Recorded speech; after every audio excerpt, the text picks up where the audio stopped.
to make sure. Okay, you are being recorded. Let me share. We go straight to the course introduction. And I think this is the one that I did not put on your ELIP yet, but I will do so after our class.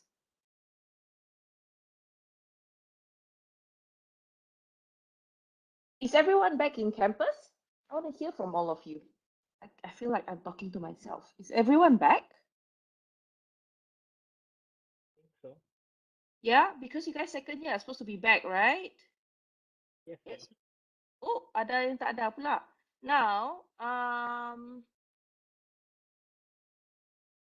yeah, I understand that second year are supposed to be back in the campus, especially for courses like these animal physiology. We are going to have lab sessions starting from April.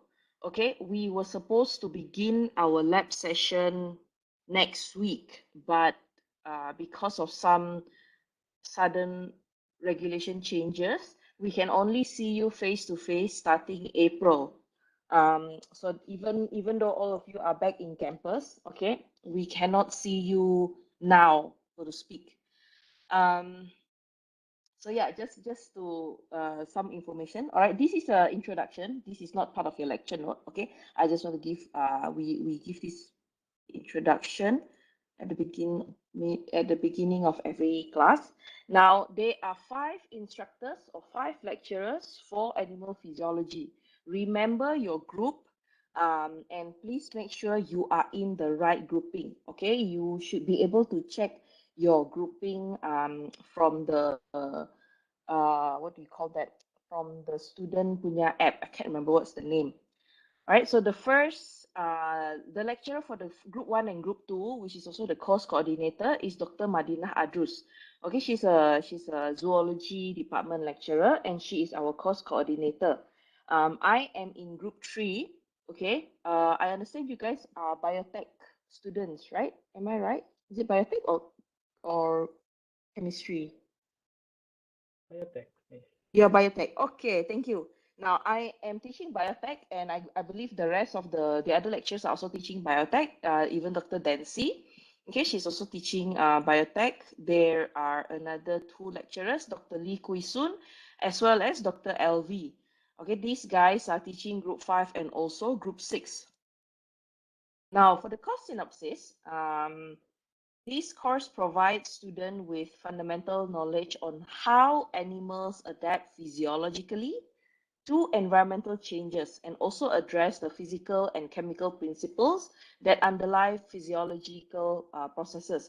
Now, you might be wondering, why are you guys biotech students taking something that is um, under zoology course? Okay, if you must know, there are, I believe, a couple of lecturers from zoology department now, which are Dr. Dancy and also Dr. Faisal.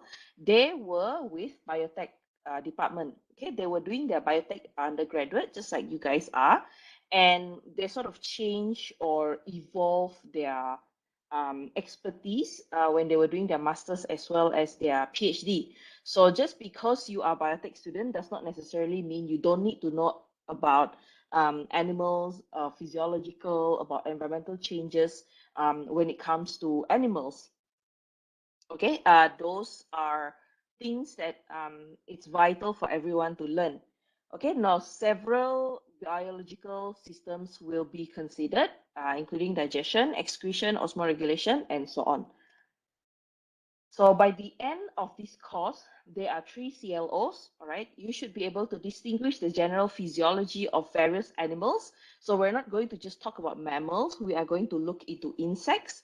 We're going to look into arthropods, the 8-legged um, animals. Okay, we are going to talk about fishes, not just terrestrial animals. Okay, we're going to talk about marine as well as freshwater fishes. What are the differences? Okay, those are the things that you will learn. And then you should be able to integrate critical thinking and scientific knowledge on explaining the physiological problems faced by the animals. and how those problems vary in relation to the animal's environment.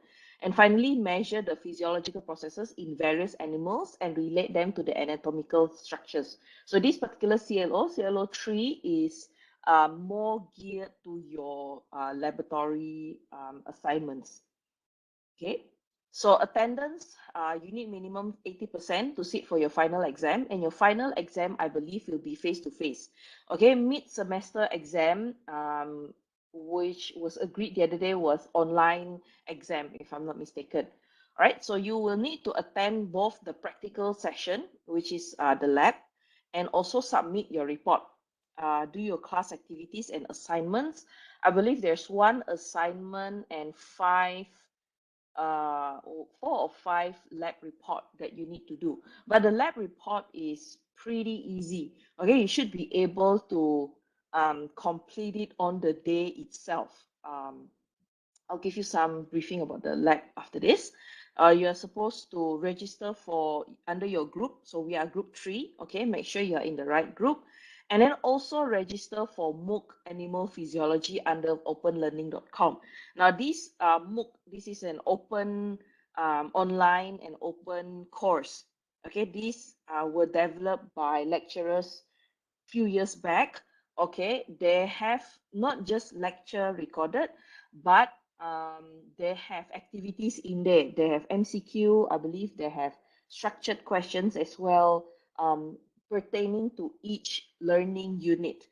Okay, I will suggest everyone to join and go through the activities, especially the MCQ and also the structured questions if they are, because some of the things that we ask from our mid-semester as well as our final exam are from the MOOC activities.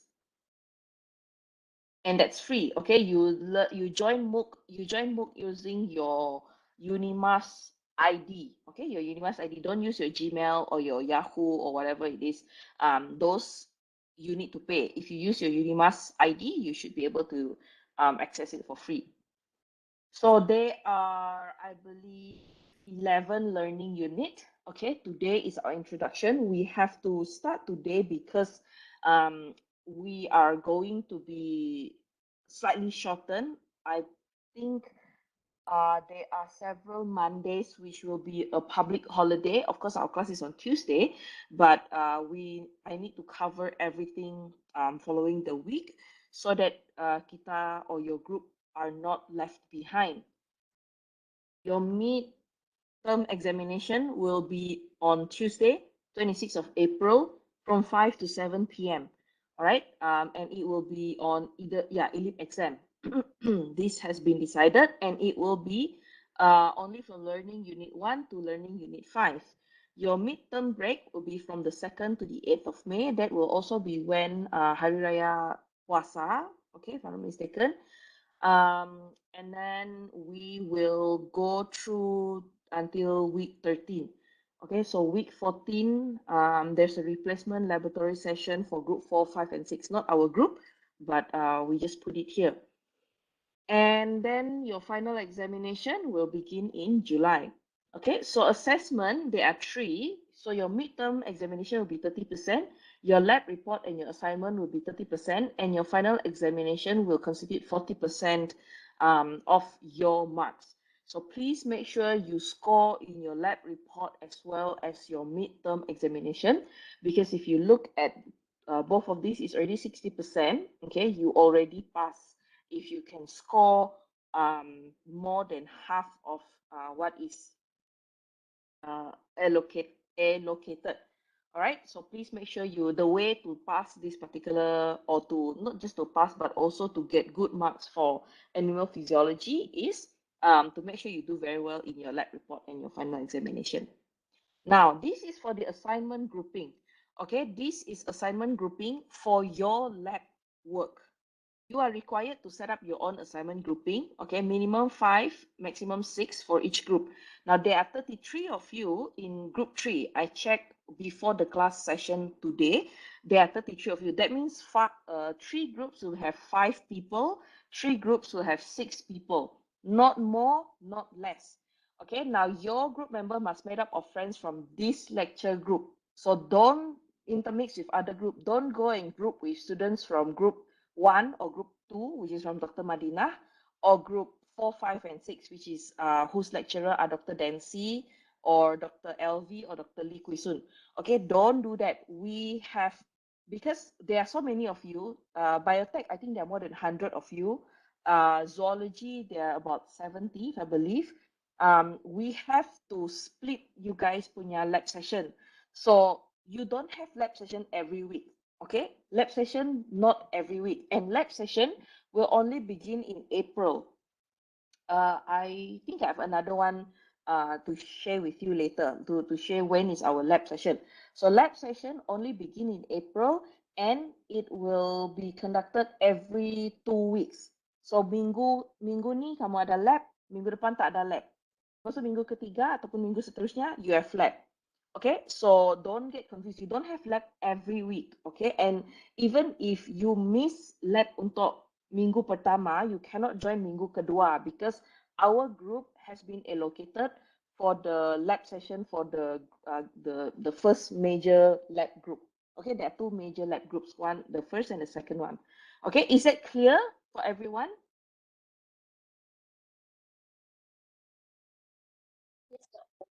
Yes, Miss. Yes, okay, thank you. This is a slide that I just prepared like 5 minutes ago because I remembered that there isn't anything and I want to make sure that all of you understand.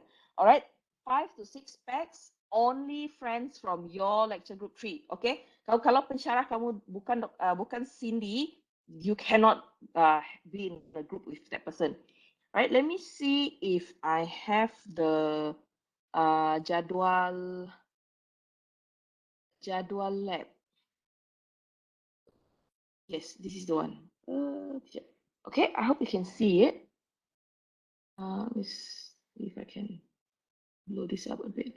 Now, the practical session, okay, for group 5 and group 2, group 6, every day, so it's on Monday from 2 to 5 p.m. Okay, 5 to 6% each group. And we are in group 3, kan? So our first lab session will be on the 4th. And then on the 11th of April is the second major lab group. So jangan pergi pada 11.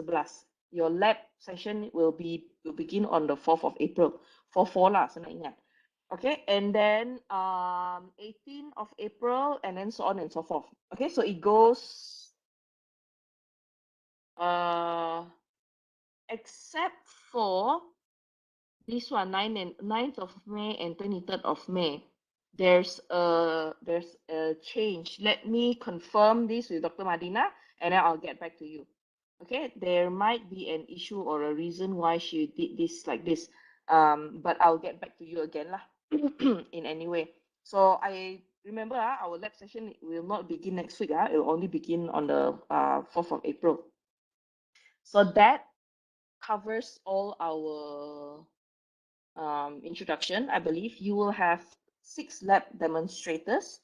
These are your seniors, and each group will have 1 lab demonstrator. So sorry. So when it is group 1 to group 3, the first 3 will be the lab demo, and then after that followed by number 4 to number 5. These are your seniors, and they will be there to assist you and also to assist me and also the lab assistant, because you guys are going to be in a very big group, and because of the SOP we have to use 2 labs.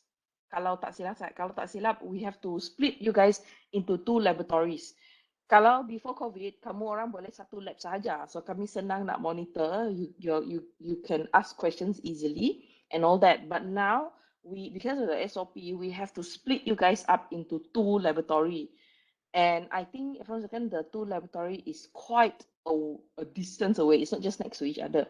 Okay, so these are some of the information for all of you.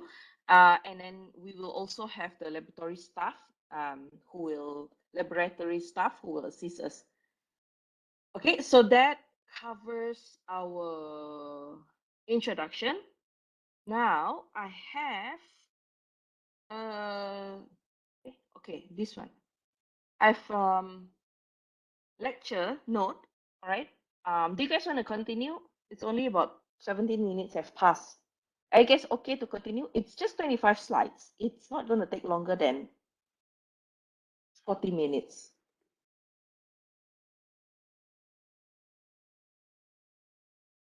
Okay, I see a lot of thumbs up. That's very good. You'll see me stop for water break sometimes. Okay. Because I have a sore throat, so I need to make sure I hydrate. Okay, cool. So let's just continue on. And I believe these slides are also this particular slide for introduction. It is already on your e-lib. The introduction sahaja yang belum, but I'll put it up later. For your information lah. Mana saya nak slideshow? Oh, okay. Okay, wait. I just started using this, there's this subtitle. Ah, yes, it's kind of cool to use it from beginning. All right, now, introduction to animal physiology. Again, as I mentioned, this is only 25 slides. It shouldn't take longer than 40 minutes to go through it. But if anyone have any question during the lecture, please just unmute yourself or chat or type in your chat box. But I might not be able to check your chat box, the chat box. Okay, I might get in my zone and I don't check the chat box. But just unmute yourself and please just ask any questions that you have. Now, animal and the environment. Okay, animals need to adapt in order to survive and thrive in their natural environment. You are also an animal. I am also an animal. We are Homo sapien. All right. When the pandemic happened and then everyone started having to figure out how to do classes, we adapt. Okay, we adapt, and then now everyone is so used to online learning that I see there are so many of you who wants to have online lecture instead of face-to-face lecture. I think that is something that is good, at least for um, now, because Omicron is really bad, and I don't want to open the possibility of us infecting each other. Okay, so that's how we adapt. Okay, physiological adaptation on the other hand, allows animal to maintain their internal environment or their internal body system. Okay, this is called homeostasis. Now, physiological adaptation, it occurs at several level. Okay, it can be cellular, so single cell, which is what you see a muscle cell. All right, it can be on a tissue level, which is the muscle tissue, means it is only concentrated on your muscle tissue, not on your brain, for example. Okay, and then there's an organ level, and then after that there's an organ system. So it can be circulatory system, or it can be excretion, it can be respiration. Okay, so those are how adaptation occurs.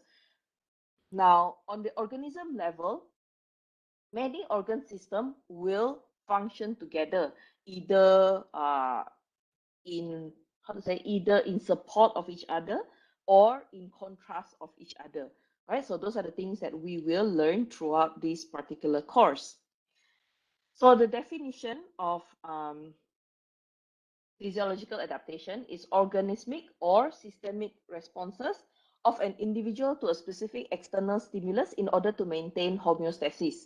Now, metabolic or physiologic adjustment within the cell or tissue of an organism in response to an environmental stimulus, resulting in the improved ability of that organism to cope with its changing environment. Okay, the key word here is improve ability to cope with changing environment.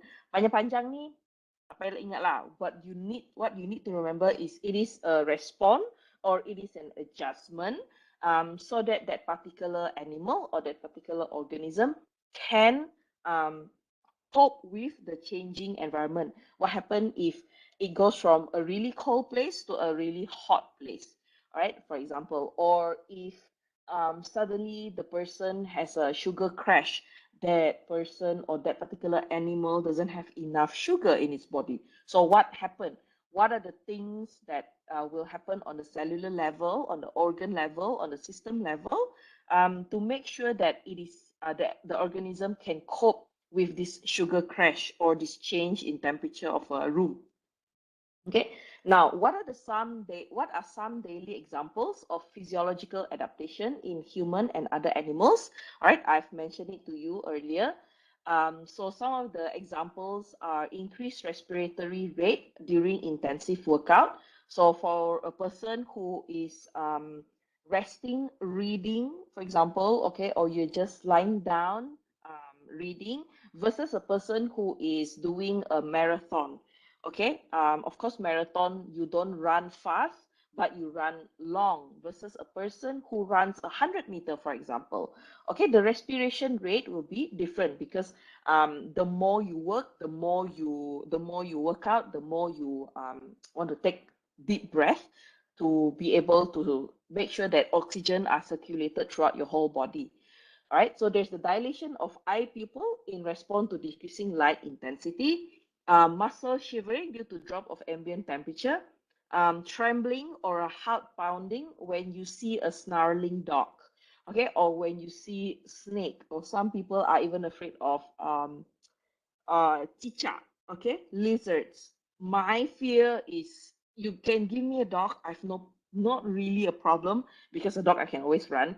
But if I see a cockroach, that's when I get this trembling and heart pounding. Okay, it is something that I have no problem admitting. I'm very scared of cockroaches because cockroach can fly. Even when I run, okay, they can still fly. So those are crazy animal. And cockroach can even live for, what was it, like 7 days without its head because they don't breathe using its nose. Okay, so these are the things that we will learn throughout this course. Okay, just some anecdote. And of course, closing of eyelid in physiological class. You might get really sleepy because, as I said, this is terrible time for teaching and learning. Okay, it's not just learning. Okay, it's also terrible time for us to teach you. But we will just do this, and I always try to make our online class to be less than an hour. Anything more than that, I know that your sense of your focus and also my focus sort of lari, okay, it's not so focused anymore. So I always try to make the class to be less than an hour. There are certain LU that are longer, that might overreach the 1 hour mark, but I'll just try my best. Okay, now, oh, where's my slide not working? Okay, so physiological adaptation can also be discussed in broader or evolutionary point of view. For example, specialized physiological adaptation in various animals to cope with extreme environment or lifestyle. It's COPE ya, bukan COP ataupun COP police ah. COPE here. There is a typo.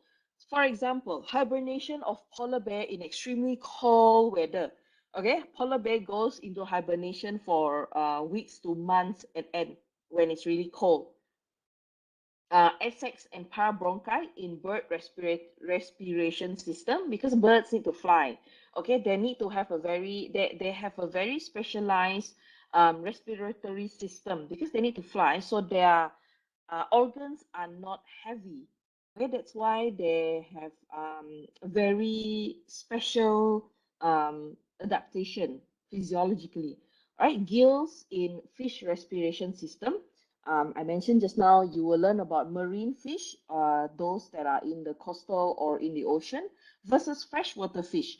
Okay, their environment can either be really salty, a lot of salt water, or a lot of fresh water. So how do they cope? Okay, that's something that we'll learn. And also cryptobiosis of tardigrade in dry environment. Now, tardigrade, okay, sounds very cool. It's water bear. This is an image captured with an electron microscope. It looks really cute, but actually it's a type of, yes, if I remember, if I recall correctly. Okay, so when it is active, you will see that its skin, all right, it's not crooked, it's not the word for it? It's not. It's like a normal skin. Okay, but when it's dehydrated, it will go. It will shrink. When it's active, it's skin, and it's and the animal itself is normal. When it's dehydrated, the skin will shrink. Okay, these are some of the adaptation for a tardigrade. So can you relate why frog can survive in terrestrial environment, but tadpole cannot?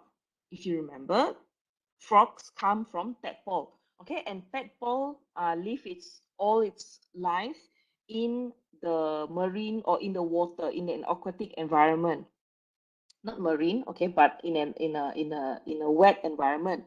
But when the frog become an adult, okay, it will live its full life on land, right? So there are some or several physiological adaptations that make it possible for the frogs to do so. Now we go to cell. All right, cells are the smallest working unit of all living things. In a complex multicellular organism, cells provide the structural and also the functional building blocks for tissues and organs. So the key word here, structural and functional. So it has a function in terms of structure. So the way the cell is made, okay, that has an influence on the adaptation, and also the function, okay, of the cells. They have functionality, they have a way or they have a role for the tissues and also for the organs. So the base of physiological activities occurs at cellular level. For example, the hormonal response, the protein synthesis, enzymatic activities, as well as the neuronal signaling. Now, this is an ultra structure of a cell. Okay, maybe if you remember from the time we studied back in SPM, or maybe slightly earlier for you guys now, because I know the syllabus are getting harder for younger generation. All right, we only just had nucleus, we had mitochondria, the Golgi apparatus, and maybe the ribosome. Okay, but this is an ultrastructure where even the nucleus itself is made up of the nucleus pore, the nucleolus, the nucleoplasm, as well as the nuclear envelope. All right, this is something that you don't have to memorize. Okay, my tip here for you is you don't have to memorize all of these things. You don't have to memorize peroxisome or cell membrane, cilium. You don't have to remember, or you don't have to draw all of this for your exam. Okay, that is the tip for your exam. For your lab work, okay, that is something that you might still have to do. Right, so cell comprises of protoplasm and group of specialized organelles. So there's the plasma membrane, and then the protoplasm and the organelles. And for the protoplasm, there are the cytoplasm and the nucleoplasm. And then for the organelles, these are the organelles inside the organelle inside the cell itself. Okay, so that's why they call organelle. So there's the nucleus, ribosome, Golgi apparatus, and so on and so forth. Okay. Now, the plasma membrane, this is the barrier that separates cytoplasm and also the extracellular fluid. So the extracellular fluid in this sense is called extracellular because it is outside, okay, outside of the plasma membrane. Now, plasma membrane composed of phospholipid, cholesterol, and proteins arranged in a fluid mosaic model. Now, the main components are phospholipid and amphithetic molecule, which contains both hydrophobic, which is water repelling, and also hydrophilic, which is water soluble region. And the phospholipid forms a bilayer or continuous barrier surrounding the cytoplasm. So this barrier is what that this barrier is the one that avoid or make sure the extracellular fluid doesn't go into the plasma membrane. Okay, so this is how it looks like. Okay, this is fluid mosaic model. I don't have the link for the video, but you can find fluid mosaic model on YouTube and you can watch it. All right, you can see how it opens up and also closes. All right, so you just go and do that after this. Now, this is a selective permeability. This is the one that is on we're talking about the hydrophobic and also hydrophilic. All right, so selective permeability, this is the bilayer. It is arranged in a way that the hydrophobic tail of both layers are facing each other. Okay, so you have, just sort of remember the, what do you call that? The tripod. Okay, this looks like a tripod. Actually, I think tripod got the idea from this hydrophobic and hydrophilic region. Okay, this bilayer. Now, the tail will face each other, okay? And the hydrophobic, if you remember, it is water repelling, okay? It has a water phobia, lah, so to speak, okay? And then the hydrophilic is the one that likes the water. So the hydrophilic head of one layer is facing the extracellular fluid and another is facing the cytoplasm. So you just imagine one is facing the extracellular fluid on the top here, and then one is facing the cytoplasm. So this is where the cell is located. Now, tail-to-tail arrangement of the bilayer creates a hydrophobic region within the membrane. And then certain selective permeability is when a certain molecules or ions are able to move between the plasma membrane. Okay, so you have small uncharged molecules such as water, CO2, oxygen, and nitrogen. These are the ones that can move freely. Okay, it can move freely from the plasma membrane to the extracellular fluid. There are certain lipid-soluble substances such as hydrocarbon. They can also move from the extracellular fluid into the plasma. And then you have the water-soluble substances and also ion. This one needs certain assistance to move from the plasma membrane to the extracellular fluid or the other way around. Okay, so these are what selective permeability means. It only select certain substance or ions or molecules to let them go through. Like sort of like, you know, you cannot go to a college that has boys for girls, and the boys cannot go to a college that have girls. All right. They want to make sure that you guys are put separately. Okay, so that is sort of what selective permeability means. Okay, small uncharged molecule and lipid soluble molecule can directly pass. Okay, this is for the respiratory gases and also the lipid-based hormone. That's why you see CO2 and oxygen, they can easily pass, okay, because they need this rapid passing so that it doesn't take time for this CO2 or O2 to move through the plasma membrane. And then you have the ion as well as the water-soluble substances that need the help of transport protein to move between the extracellular fluid and cytoplasm.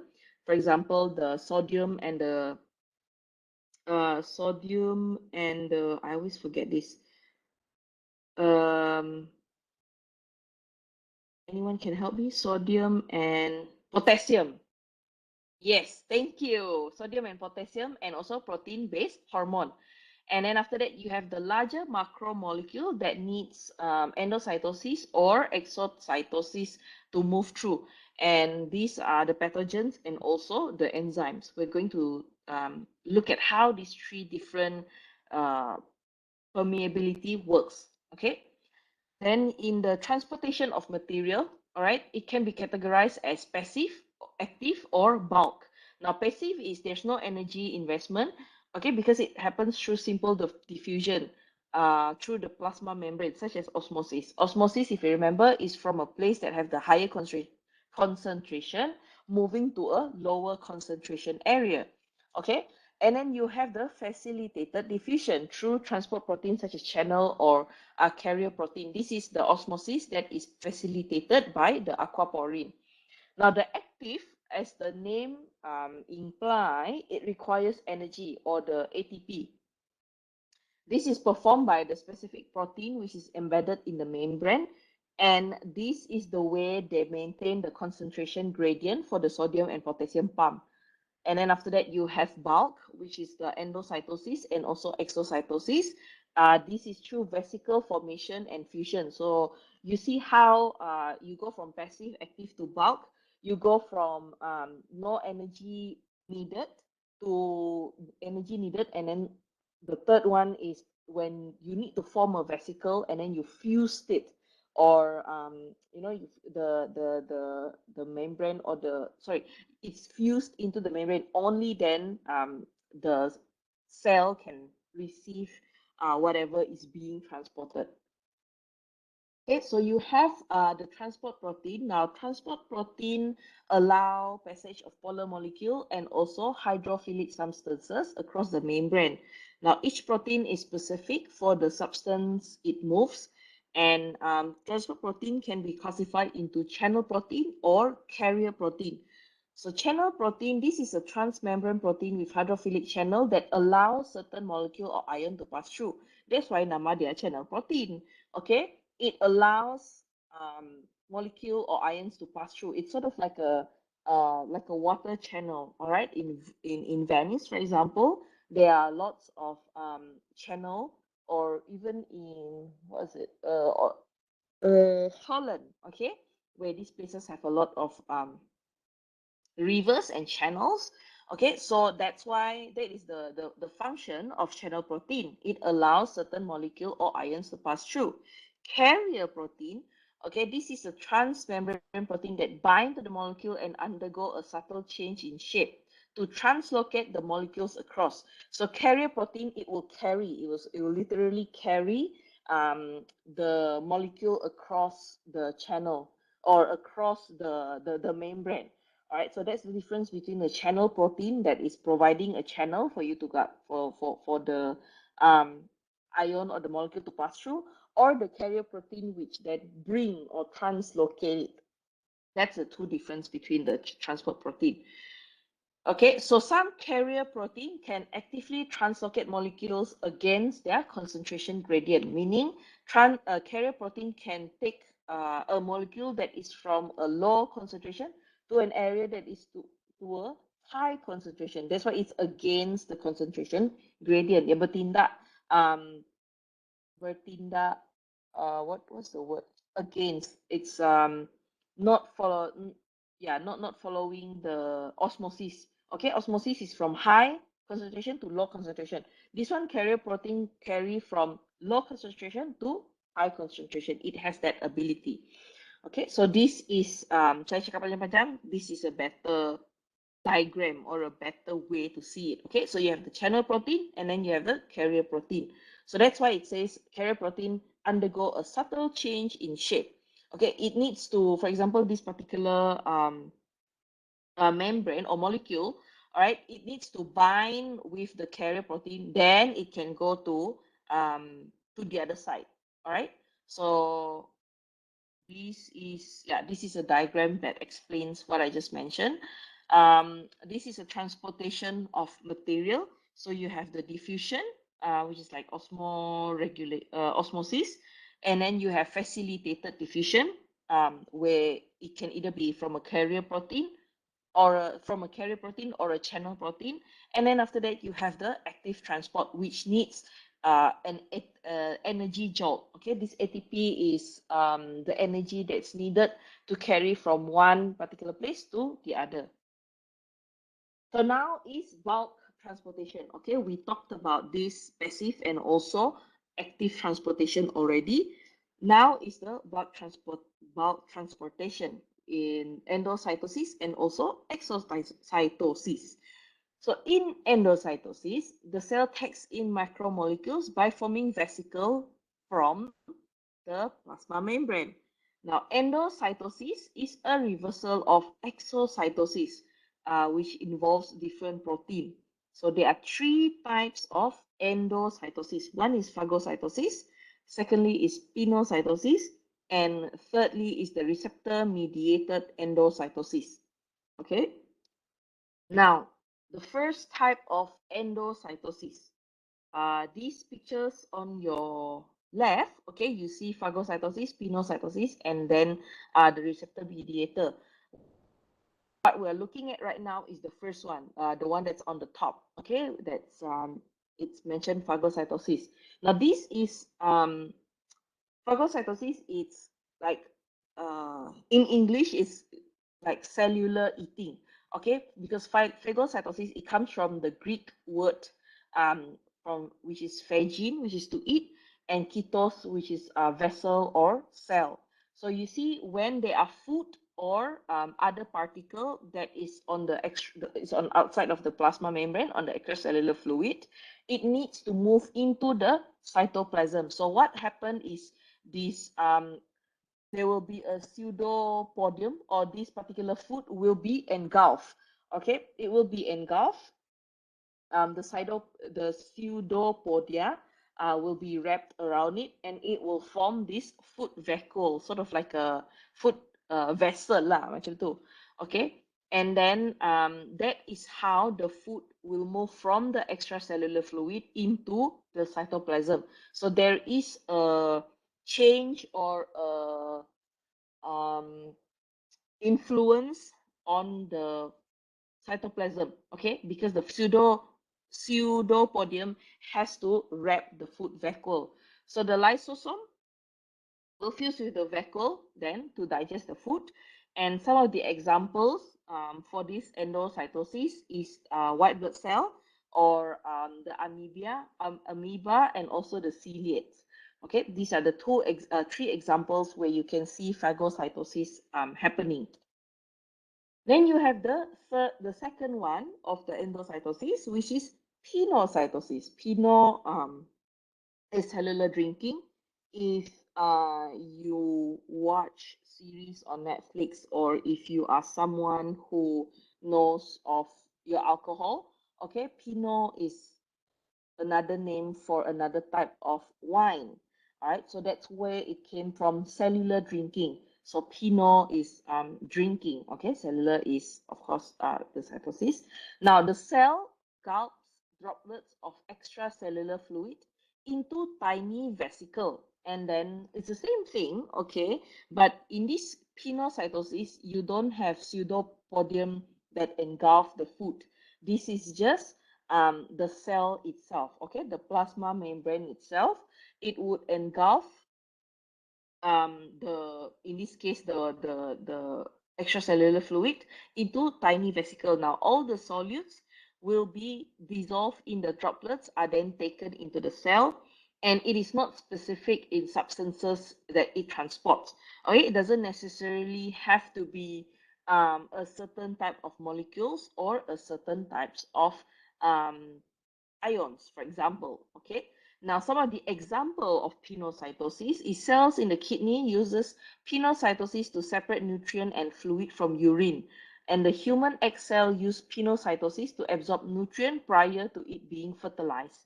Okay, so easy to remember. Pino, which is cellular drinking, it is related to the kidney use. Okay, when the kidney has to separate the nutrient and also the fluid, because our kidney is the one that filter the nutrient, whether we pee more or pee less, or our pee is clearer or like light yellow or dark yellow, depending on the amount of water we drink. Okay, so that is pinocytosis. I don't hear any question nor see any text at the moment. All right, so I believe this would be the last one, the third type of endocytosis, which is receptor-mediated endocytosis. Now, this captures specific molecule from the cell's environment. Okay, it needs a ligand. Okay, this sort of Y shape here. This is the ligand. Okay. Yeah, that's the that binds to the receptor site of the molecule. Okay, that's the ligand. And then the receptor are usually clustered in a coated pit region. This is a coated pit region, meaning at one particular region there are several ligands. Okay, and then the coated pit would then form a coated vesicle. So basically, the three endocytosis, it all becomes a vacuole, food vacuole, or a vesicle. Okay, so for this, the examples are the cholesterol and also the LDL, low density lipoprotein. Okay, this is how certain specific molecule, okay, capture specific molecule. Not all molecule goes through this endocytosis. So I think, yeah, so these are the things that we have discussed so far: animal and environment, physiological adaptation, cell as a physiological unit, and the selective permeability. Um, I believe that is actually the end of our lecture today. Sort of in good time. It's not 6 yet. Does anyone have any question?